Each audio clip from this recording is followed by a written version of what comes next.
এ কি জিন্দিগি বাপ বলেন? এটা কি জীবনের শেষ কোথায়? প্রিয় ছেলেরা আমার, বলো ভাই, এর শেষ কোথায়? বন্ধু, এর শেষ কোথায়? আমার বয়স 43 বছর, শেষ 44 বছর শুরু। 1981 সালে আমি জন্মগ্রহণ করেছি অক্টোবর মাসে। আমার এই ছোট্ট জীবনে আমি টেলিগ্রাফ দেখছি, ডাক পিয়নের চিঠি দেখছি, ল্যান্ড ফোনের টেলিফোন দেখছি, ব্যাপক ফিতাওয়ালা ক্যাসেট দেখছি, সিডি চ্যাপ্টা চ্যাপ্টা ক্যাসেট দেখছি। চ্যাপ্টা চ্যাপ্টা যে পাতলা পাতলা এগুলো ছিল, তো এগুলো আসেনি অঞ্জয় ভাই, এগুলোতে একটাও নাই, ওগুলোতে একটাও নাই বন্ধু। আমার মাত্র 40 বছরের ব্যবধানে এতগুলো প্রযুক্তি পৃথিবীতে যদি হারায়া যায়, আগামী 30 বছরের ব্যবধানে দেখবা এগুলোও নাই, এগুলোও নাই বন্ধু। ইউটিউবও নাই, ফেসবুকও নাই। কিন্তু তোমার যেই বদ আমল লাগিয়া গেছে তোমার লগে, এটা নিয়েই তুমি হাসরের ময়দানে দাঁড়াইতে। মোবাইলে না থাকবে না, কিন্তু তোমার নারী, ছবি, নর্তকী, জিনা ব্যভিচারের দৃশ্য, এগুলো শরীর থেকে, জীবন থেকে আলাদা করবা কেন? বলো ভাইয়া, রং তামাশার এই ফুর্তি আলাদা করবা কেমনে? পৃথিবীর এই প্রযুক্তি না পৃথিবীর মাটিতে থেকে যাবে, তা আমাকে তো আমার আমল নিয়ে হাসরের ময়দানে দাঁড়াইতে হবে, হবে না? কোরআন শরীফে আল্লাহ বলছেন, ওয়াজাদু মা আমিলু হাদিরা। আল্লাহ বলছে, বান্দা তোমার সমস্ত আমল তুমি তোমার সামনে দেখবে। মা আমিলু, সব, হাদিরা, উপস্থিত। আল্লাহর কসম, কোরআনে আল্লাহ বলছে, ইন্নাস সামআ ওয়াল বাসারা ওয়াল ফুআদা কুল্লু উলাইকা কানা আনহু মাসউলা। আল্লাহ বলে, বান্দা কানকেও আমি জিজ্ঞেস করব, কান বলো তুমি কি শুনেছ। চোখকে আমি জিজ্ঞেস করব, তুমি বলো কি দেখেছ। ওয়াল ফুআদা, অন্তরকেও আমি জিজ্ঞেস করব, তোমাকে নিয়ে বান্দা আমার কি ভেবেছে। এজন্য আমাদের প্রত্যেকের দিলের ভিতরের যেই ভাবনা, ভালো মন্দ, আমরা নারীকে নিয়ে ছবি দেখে, নর্তকী দেখে, উলঙ্গ দৃশ্য দেখে, রাস্তার বেপর্দা নারী দেখে কত অসৎ কল্পনা, কত অসভ্য নোংরা কল্পনা করছি দিলের মধ্যে। আল্লাহর কসম, রব্বে কাবার কসম, হাসরের ময়দানে দিল সেগুলো আল্লাহর কাছে সবার সামনে বলে দিবে। দিল বলে দিবে, আমারটাও বলে দিবে, আপনারটাও বলে দিবে। ইয়াউমা তুবলাস সারাইর, আল্লাহ বলে সেদিন গোপন বিষয়গুলো প্রকাশ করবে। ওয়া হুসসিলা মা ফিস সুদূর, আল্লাহ বলেন অন্তরের বিষয়গুলো খুলে দেওয়া হবে। করি না বাংলা, অঙ্ক, ইংরেজি, পদার্থ, জীববিজ্ঞান, রসায়ন বিজ্ঞান, এটার বিরোধী না বন্ধু। মেডিকেল, ইঞ্জিনিয়ারিং, কোনোটারই বিরোধী না, আল্লাহর কসম বিরোধী না। কিন্তু দুঃখ তো হলো এটা, তুমি আল্লাহ ভুলে গেলা কেন? দুনিয়ার জন্য তুমি এতগুলো পড়লা, তোমার বাপ তোমার এতগুলো পড়াইলা বন্ধু, কিন্তু তোমার কোরআন পড়াইলো না কেন? এটা কি বাংলা বইয়ের সমান মূল্যও নাই? এটা কি অঙ্ক বইয়ের সমান মূল্যও না?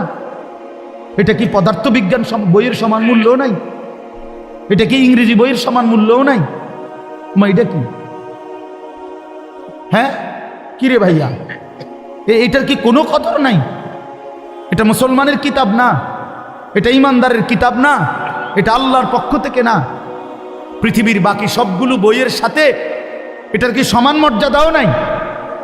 কথা বলেন না কেন? সমান মর্যাদা। পৃথিবীর কোন বইয়ের সাথে এটা তুলনাযোগ্য? কোরআনের তথ্যের সাথে কোনটা আসবে কাছে? তাই না? সবার উপর, সবার উপর। তাহলে সর্বশ্রেষ্ঠ এলেম কোরআন থেকে বঞ্চিত করলেন কেন? কোরআন থেকে বঞ্চিত হলো কেন ভাইয়া? এই জন্য মনে রাখো, যেগুলো নামাজ নাই, হালাল হারাম নাই, পাক নাফাকের কোনো ধার ধারে না, আপনার সারা দিন রাত এই নারী, ছবি, মোবাইল আর এই তাফালিং, এদেরকে দিয়া আগামী দিনে বুটো ব্যস্ত না, বুটো কোনো কাজে লাগবে না, মনে রাখো। এই জন্য তুমি নিজেকে বানাও, তুমি নিজেকে গড়ো বন্ধু। আল্লাহ তোমারে মুসলমানের ঘরে জন্ম দিছে, বাপ মুসলমান, মা মুসলমান, বংশ মুসলমান, পরিচয় মুসলমান। এত বড় দৌলত খুদার কসম, আল্লাহ যাকে দিছে সে যদি সারাটা জিন্দেগিও সেজদায় পড়ে থাকে তারপরও এই শুকর আদায় হবে না, এই শুকর আদায় হবে না, এই শুকর আদায় হবে না। হ্যাঁ, আল্লাহ যাকে মুসলিম বানাইছেন, আল্লাহ যাকে মুসলমান বানাইছেন, 1 মা 2 বছর আমাদেরকে দুধ পান করাইছে বন্ধু, নারী দেখার জন্য আর ছবি দেখার জন্য। 1 মা আমাদেরকে পবিত্র দুধ পান করাইছেন, ইমানদার মা, এই জন্য না যে আমরা আল্লাহর নাফরমানি করবো। এই জন্য মহান আল্লাহ আমাদেরকে সৃষ্টি করেছেন, মুসলমানের পরিচয় দিয়েছেন, আমরা আল্লাহর নাফরমানি করবো। এই জন্য আমরা কিতাবে পড়ছি, হাদিসে আছে, 17 বছরের সাহাবী হাবিব ইবনে জায়েদ ওনার নাম ছিল। ওনারে নবীজির ইন্তেকালের কয়েকদিন আগে একজন লোক নিজেকে মিথ্যা নবী দাবি করছিল, মুসাইলামাতুল কাজ্জাব। সে কিন্তু নবীজি থাকতেই নবী দাবি করছে, লাস্ট টাইম, একদম নবুয়তের শেষ দিকে। তো এই লোকটার বাহিনীরা, এই দুষ্ট লোকের বাহিনীরা বাহরাইন থেকে ব্যবসা করে নবীজির এই নওজোয়ান সাহাবী আসতেছিলেন। এরা মুসাইলামাতুল কাজ্জাবের বাহিনী ওনারে ধরে ফেলছে, আইনা এই ভণ্ড মিথ্যুক নবী দাবিদার মুসাইলামার কাছে আনছে। আনার পরে মুসাইলামা বলছে, তুই আমাকে সাক্ষী দে আমি আল্লাহর রাসূল। তিনি বললেন, লা আনতা কাযযাব, না না তুই মিথ্যাবাদী, বল মুহাম্মাদুন রাসূলুল্লাহ, বরং মদিনার যিনি মুহাম্মদ তিনি আল্লাহর রাসূল। তো এরপরে কিতাবে আছে, আমি সংক্ষেপে বলতেছি, এই মুসাইলামাতুল কাযযাব ওনার ডান হাত কেটে ফেলে দিছে, যে বলছে এবার বল, বলছে লা আনতা কাযযাব।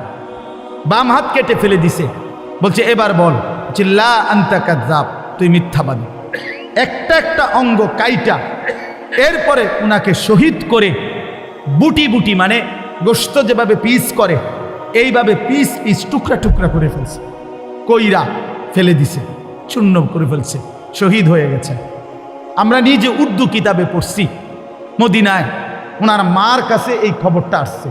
ওনার মায়ের নাম ছিল উম্মে আম্মারা, উম্মে আম্মারা, উনিও সাহাবী, মহিলা সাহাবী। ওই বেচারার, ওই সাহাবীর মা, এই মার কাছে আইসা উম্মে আম্মারার কাছে এই সংবাদ আইসা পড়ছে, মা তোর ছেলেকে মিথ্যা নবী দাবিদার মুসাইলামা কাইটা টুকরা টুকরা করে বুটি বুটি বানায় ফেলছে, পিস পিস করে ফেলছে, কিন্তু তোর সন্তান শেষ মুহূর্ত পর্যন্ত 1 ফোঁটা রূহ থাকতে আল্লাহ রসুলের বিরুদ্ধে বলে নাই, বরং রসুলকেই নবী মানছে এবং ওরে মিথ্যাবাদী বলে গেছে। প্রিয় ভাই আমার নওজোয়ান, আল্লাহর কসম, আমরা কিতাবে পড়ছি, ওই মা চিৎকার দিয়া তখন শুধু একটা কথা বলছে, লিহাদাল ইয়াউম আরদাতুহু, মদিনাবাসী আল্লাহর কসম, এমন একটা দিনের জন্য আমি আমার সন্তানকে বুকের দুধ খাওয়াইছিলাম। আমার সন্তান আমার দুধের হক আদায় করছে, আমি 2 বছর আমার পবিত্র দুধ খাওয়াইছিলাম। স্বপ্ন ছিল আল্লাহর জন্য জান দিবে, রসুলের জন্য জান দিবে সন্তান আমার, আমার সন্তান এটাই করছে। আমার দুধের হক লিহাযাল ইয়াউম, এই দিনের জন্যই আরদাতুহু, আমি তাকে কি খাওয়াইছি? দুধ খাওয়াইছি। এজন্য তোমার মা তোমারে নারী দেখবার জন্য দুধ খাওয়ায় না, তোমার মা তোমারে উলঙ্গ ছবি দেখার জন্য দুধ খাওয়ায় না, তোমার মা তোমারে রাস্তার নর্তকীর দিকে তাকায় থাকার জন্য দুধ খাওয়ায় না। প্রিয় ভাই আমার, তুমি মুসলমান, তুমি হেরে গেলা কেন? তুমি কাফেরের কাছে হেরে গেলা কেন? কাফেরের চুলের ফ্যাশন তোমার পছন্দ হইল, তুমি তো হেরে গেলা। তুমি তো বেঈমানের কাছে হেরে গেলা, পরাজিত, তুমি ব্যর্থ। জীবন চলার ডিজাইন নিলা ইহুদি থেকে, খ্রিস্টান থেকে, তুমি তো হেরে গেলা, হেরে গেলা বাপ, হেরে গেল। আপনারা হেরে গেলেন। আপনারা যারা স্ত্রী সন্তানের জন্য নাটক, সিনেমা, টেলিভিশন, নাচ গান আর বেপর্দা স্ত্রী, বেপর্দা মেয়ে, এটাকে যারা মেনে নিলেন, গ্রহণ করে নিলেন নিজ ফ্যামিলি এবং পরিবারের জন্য, রাগ হইলে আমি আর কোনোদিন বললাম না, একদিনই সুযোগ পাইছি, আজকেই কয়ে গেলাম, আপনি দাইয়ুস, দাইয়ুস, দাইয়ুস। নবী বলছে যে তার স্ত্রী কন্যার জন্য, পরিবারের সদস্যের জন্য অশ্লীলতা, বেহায়াপনা, বেপরদিগি, হারাম পছন্দ করে, মেনে নেয়, স্বীকৃতি দেয়, গ্রহণ করে দেয়, তাকে দাইয়ুস বলে, দাইয়ুস বলে, দাইয়ুস বলে। রাসূল বলছে তার জন্য জান্নাত হারাম, হারাম, হারাম বেটা, হারাম। কি মনে করছেন বেহেশত? 2 কাতার টাইলস দিছে, ওটা বেহেশত? হ্যাঁ, বেহেশতের বুঝাইয়া গেছে আল্লাহ। মসজিদে 2 কাতার টাইলস দিছে, 4টা সিলিং ফ্যান দিছে, ওটা বেহেশত। 3 4 12,000। বেহেশতের দাম হইল 12,000। কিতা বেহেশত? কিতা আসলে 2টা রুম আর একটা বারিন্দা, এটাই তো বেহেশত, ঠিক না? মত তো 12,000 টাকা দিয়ে এত বেশি কিতা পাইবেন না। অনেক মানুষ এটা মনে করে 20,000 টাকা দান করছে, ইমাম সাহেবরে দেখা হইলে 20-50 টাকা, 200 টাকা, 100 টাকা হাদিয়া দেয়, গোস্ত দিয়া দুগা ভাত খাওয়াইছে। হুজুর বেহেশতের হুজুরে এটা দেখে নিব, হুজুরেই দেখে নিব। বেহেশত হুজুরের বাপের সম্পত্তি, কথা বলেন না কেন? বা বেহেশত ইমাম সাহেবের বাপের সম্পত্তি নিয়ে ইমাম সাহেবকে তো হিসাব দিতে হবে, দিতে হবে কি না বলেন না? আমাকে বিচারের কাঠগড়ায় দাঁড়াইতে হবে না? আমার হিসাব হবে না? তাইলে আমারই দি বেল নেই, আমনের বেহেশতলি আমি কিতাম। এই জন্য বাপ আল্লাহ তাআলা একটা সুবর্ণ সুযোগ, সেটা হলো মাহে রমজান। এক মুমিন যদি সিদ্ধান্ত নেয়, এক মুসলমান যদি সিদ্ধান্ত নেয়, আমি আমাকে বদলাবো, আমি আমার আখিরাতের জন্য নিজেকে গড়ব, আমার আল্লাহর হুকুমের অধীনে করব, আমার রসুলের জীবনের মতো চালাবো নিজেকে, আল্লাহর কসম একটা বড় সুবর্ণ সুযোগ মাহে রমজান। মাহে রমজান আল্লাহ তাআলা এটা অফার দিয়ে রাখছে, এটা ইবাদতের মৌসুম। মাহে রমজান জান্নাত লাভের মৌসুম, আখিরাতের মৌসুম। প্রিয় ভাই আমার, বন্ধু আমার, সিজন চিনতে হয়, মৌসুম চিনতে হয়, মৌসুম চিনতে হয়। সিজন আলুর, আপনি লাউ করলে হইতো না, কথা বুঝেন না? সামনে রোজার ঈদ, আপনি এনে গরু ছাগল বেচতে হইতো না। সিজন চিনতে হইব। আমি মৌসুম কিসের? মৌসুম হইল কাপড় চোপড়, আপনি দিয়ে লইয়া বলছেন গরু ছাগল, কথা বুঝছেন না? সিজন চিনতে হয়, মৌসুম চিনতে হয়। পাকা ব্যবসায়ী সিজন ধরে যে এইটা আমগো সিজন, ব্যবসার সিজন, এটা আমগো মৌসুম। অভিজ্ঞ ব্যবসায়ী এটা বুঝে যে কখন কোনটার সিজন। অভিজ্ঞ কৃষক মৌসুম চিনে যে কোন মৌসুমে কোন তরকারি কি করতে হয়, করতে হয়, কথা বুঝছেন না? তো ইমানদারের মৌসুম, সিজন আখিরাতের জন্য, পরকালের জন্য মাহে রমজান। মাহে রমজান, এই জন্যই শেষ কথা এটাই। আল্লাহ তাআলা বলেন, ইয়া আইয়ুহাল্লাযীনা আমানু, হে ঈমানদারগণ, কুতিবা আলাইকুমুস সিয়াম, তোমাদের উপরে রোজা ফরজ করা হলো, কামা কুতিবা আলাল্লাযীনা মিন ক্বাবলিকুম, তোমাদের পূর্ববর্তীদের উপরে যেমন ফরজ করা হয়েছিল। অনেক ব্যাখ্যা আছে, আপনারা ইমাম সাহেব থেকে দেখবেন, শুনবেন। আমি শুধু উৎসাহের জন্য বলছি, ধারাবাহিক বিস্তারিত তাফসীর করার মতো সময় আমার নাই। এই জন্য আল্লাহ বলেন, তোমাদের উপরে রোজা ফরজ করা হলো, তোমাদের পূর্ববর্তীদের উপরে রোজা ফরজ করা হয়েছিল। ঈমানদার, কেন ফরজ করলাম, কেন রমজান দিলাম? আল্লাহ বলেন, তোমারে আমি জান্নাত দিতে চাই। ঈমানদার, তোমার জন্য আমি জান্নাত বানিয়েছি। আর জান্নাতের জন্য ঈমানদারের কাছে আরেকটা জিনিস লাগবে, সেটার নাম হলো তাকওয়া। যার কাছে ঈমান আছে, তাকওয়া আছে, খোদার কসম তার ঠিকানা জান্নাত। তো আল্লাহ বলেন, ঈমান তো তোমারে আমিই দিলাম, এবার তোমারে রমজানটারে তুমি কদর কইরা, এরপরে তুমি লাআল্লাকুম তাত্তাকুন, তোমারে আমি মুত্তাকি বানায় দিব। তো ঈমান আর মুত্তাকি, তাকওয়া যখন অর্জিত হবে, তো ঈদের চাঁদ উঠতে উঠতেই তোমারে জান্নাতের ফ্লাইটে উঠাই দেব, ফ্লাইট উঠে পাসপোর্ট হয়ে যাবে রমজানের চাঁদ উঠলেই, আর ঈদের চাঁদ উঠলেই ভিসা লাগে যাবে, কথা বুঝছেন না? ঈদের চাঁদ উঠলেই কি লাগা যাবে, ভিসা লাগা যাবে। তো পাসপোর্ট আর ভিসার রেডি, তোমার জান্নাতের ফ্লাইট চালু। এই জন্য আল্লাহ বলছেন, আমি তোমাকে মুত্তাকি বানাবো, তাকওয়া দান করব।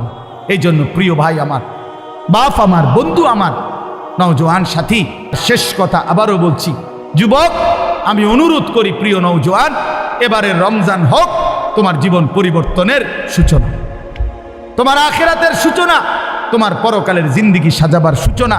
আল্লাহ আমাদের প্রত্যেককে তৌফিক দেন।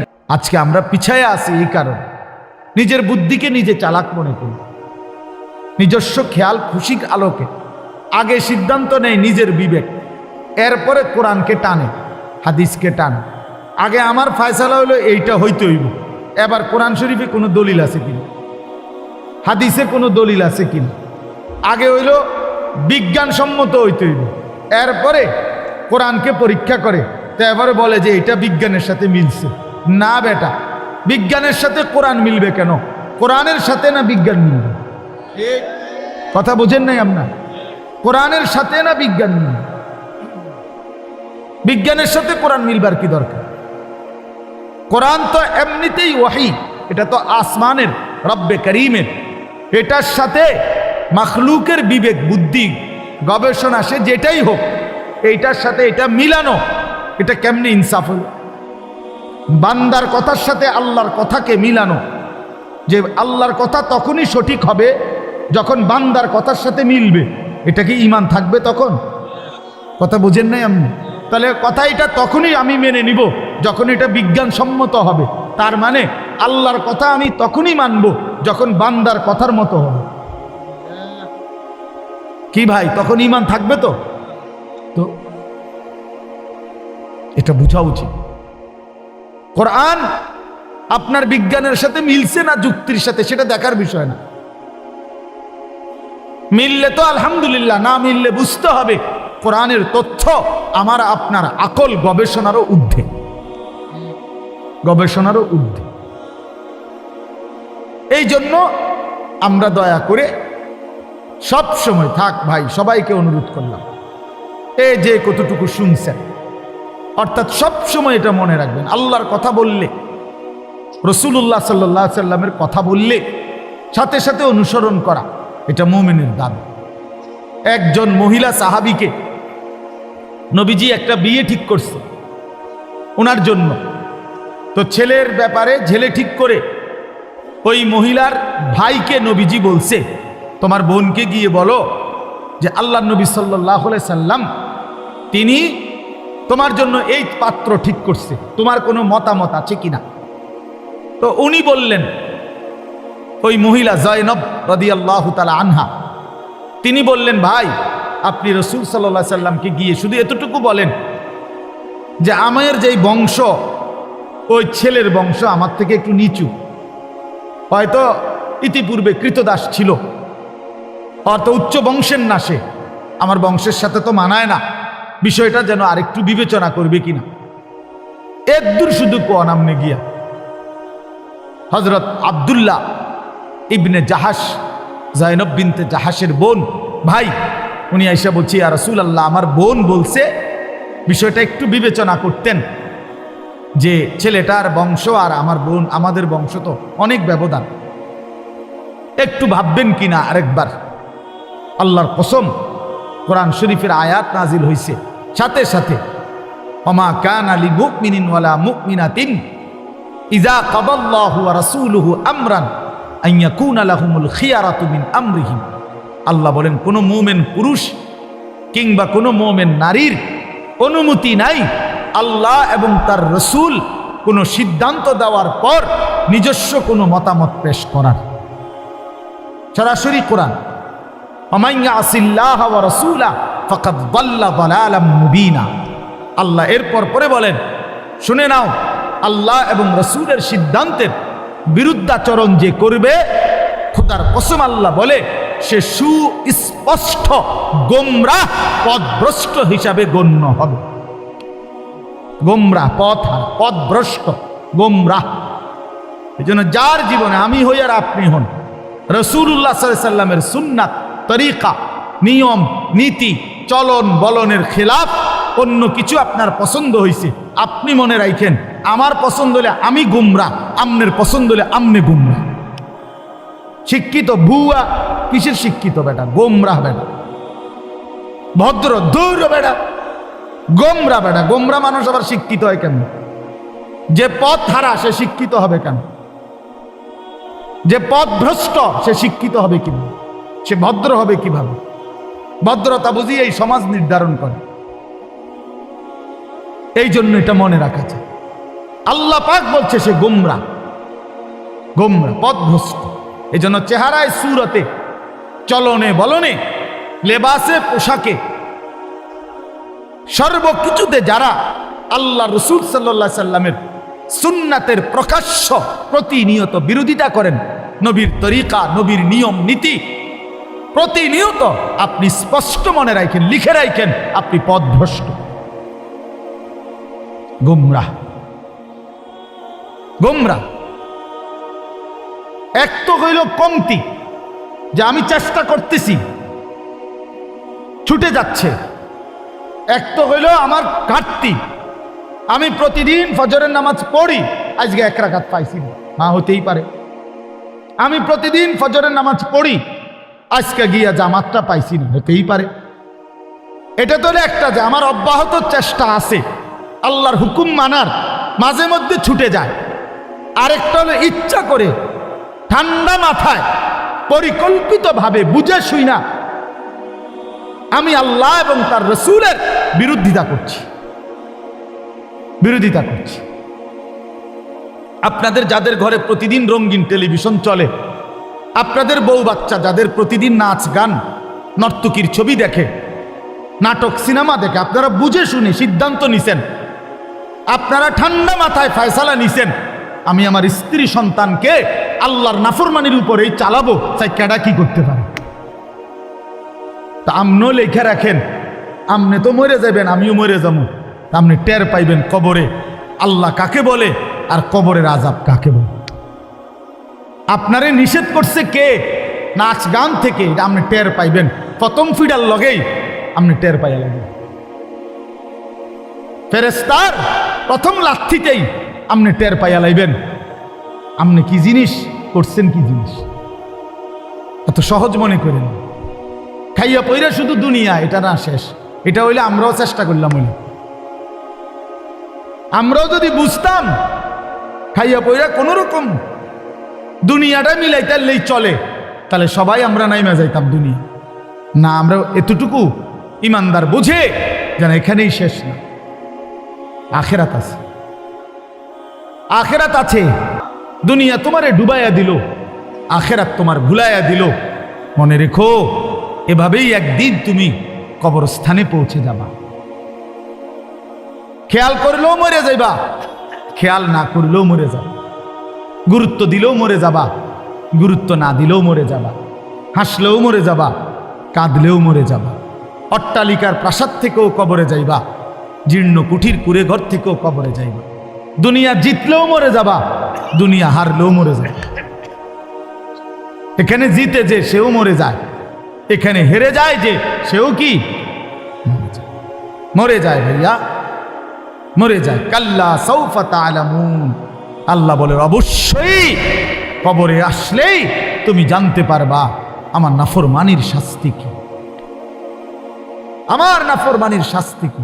কারে জিজ্ঞাসা করে বিড়ি সিগারেট খাইছ? কারে জিজ্ঞাসা করে সুদ খাইছ? কারে জিজ্ঞাসা করে তোমার স্ত্রী বেপর্দা হইছে? কারে জিজ্ঞাসা করে তোমার ছেলে কোনোদিন নামাজ পড়ে না?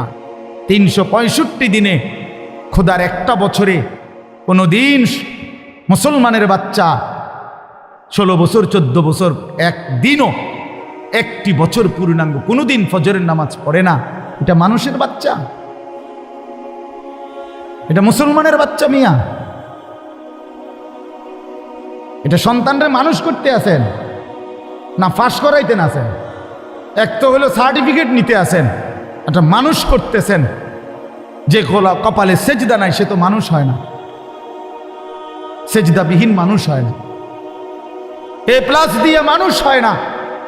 আখলাক দিয়ে, গোলামি দিয়ে, আল্লাহর আনুগত্যের মাধ্যমে মানুষ হয়। আল্লাহর আনুগত্যের মাধ্যমে।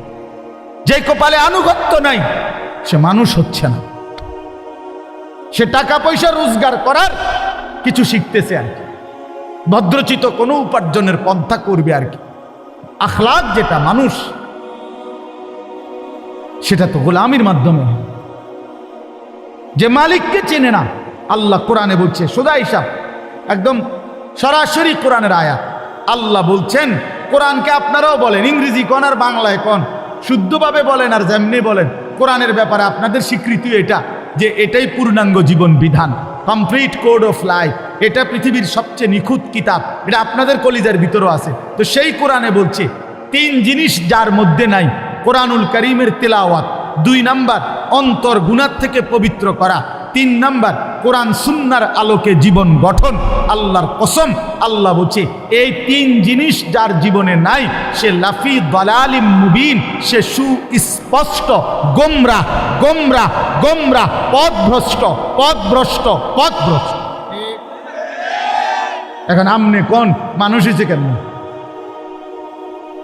আল্লাহর কোরআন মুসলমানের বাচ্চা হয়ে একটা লাইন কোরআন শরীফ সাইয়া সাইয়াও পড়তে পারে না, এতে মানুষ হলো কেমন? 365 দিনে এত বড় নাফরমান মুসলমানের ঘরে জন্ম নিয়া কোনোদিন ফজরের নামাজ পড়ে না, খোদার 1টা বছর, এটা মানুষ হইল কেমন? এটা বাতে না খায়, এটা ঘুমে না যায়, এটা পেশাব পায়খানা না করে, এটা যৌন চাহিদা না পূরণ করে, এটা বেডিয়ে না চায়, নাটকে না চায়, মোবাইলে সারা রাত উলঙ্গ ছবি না দেখে, নাচে আর গায় আর ফুর্তি করে, এগুলো তো জানোয়ারেরও পূরণ হয়। জানোয়ারও তো খায়, জানোয়ারও তো ঘুমায়, জানোয়ারেও তো পেশাব পায়খানা করে, জানোয়ারেরও তো বাচ্চা কাচ্চা হয়। এই জন্য গরু ছাগলেরও তো বাচ্চা হয়, কুকুর বিড়ালেরও তো বাচ্চা হয়। মানুষ তো এটাকে বলে না বন্ধু, প্রিয় ভাই, এটাকে তো মানুষ বলে না। আল্লাহ তো বলছে পথভ্রষ্ট, আল্লাহ তো বলছে পথভ্রষ্ট। নবীজি বলছে আদ-দুনিয়া জিফা ওয়া তালিবুহা কিলাব। আল্লাহ রাসূল বলছেন সাল্লাল্লাহু আলাইহি সাল্লাম, দুনিয়া একটা পচা লাশ, শুধু দুনিয়ার পিছনে যে দৌড়ায় আখিরাত ভুলে যায়। আল্লাহর রাসূল বলছে ওইটা কুত্তা কুত্তা কুত্তা, এটা আল্লাহর রাসূল বলছেন। আপনি এবার কার লগে রাগ করবেন? এই মিয়া, কার লগে রাগ করবেন? কি পয়রা মাতবরি করেন? আল্লাহ চেনে না, এতে পড়ছে বলে কি? জহির ভাই কি করছে বলে? মালিক চেনে না যে 16 বছর পড়ার পরে বানানেওয়ালা চেনে না। তুই কি পড়লি বেটা? আরে না ফরমান, তুই কি পড়লি বেটা? তুই আমার লগে কথা কও বেটা, কি পড়লি তুই? তোর মা তোরে কি শিখাইলো? তোর বাপ তোরে কি শিখাইলো? তোরে আল্লাহ চিনাইলো না, তোরে সেজদা চিনাইলো না, তোরে গোলামে চিনাইলো না, তোরে হালাল হারাম চিনাইলো না, তোরে পাক নাফাক চিনাইলো না। কি গোড়ার ঘাস কাটলো বেটা? কি গোড়ার ঘাস কাটলো? ভাত খান তো যারা মূর্খ তারা কি সিরা খায়? কথা বলেন না কেন? হেরা সিরা খায় 3 বেলা।